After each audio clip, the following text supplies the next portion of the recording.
फूले हिमालय तो दूसर फूल काशी में होए ललना तीसर फूलवा फूले लयला सत गौरा जी के आचार हो। एक फूल फूले हिमालय दूसर फूल काशी दूसर फूल काशी नु होए ललना तीसर फूल फूले कायला सत गौरा जी के आचार हो। ए ललना तीसर फूलवा फूले गायला सत गौरा जी के आचार हो। तीनों फूलवा जे पैती त शिव पर चढ़ाई ती त शिव पर चढ़ाई तीनु हो। इहो तीनों फूलवा जे पैती त शिव पर चढ़ाई तीनु हो। ललना निहुरी निहुरी पैया लगती मंगना कुछु मंगती नु हो। ए ललना निहुरी निहुरी पैया लड़ती मंगना कुछु मंगती नु हो।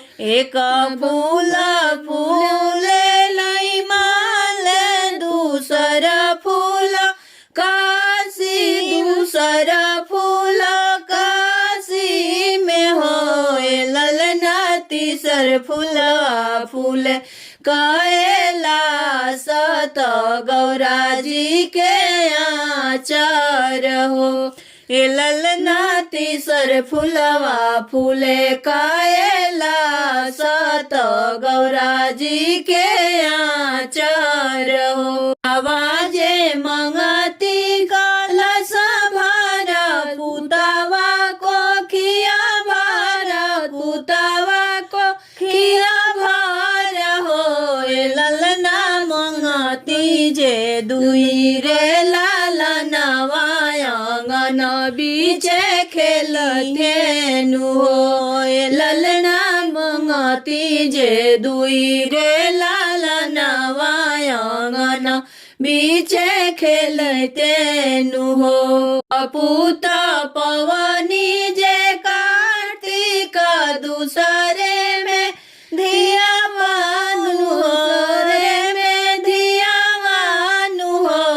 ललना तीसरे में पवनी गड़े सत गोदिया जे भरी गईले हो।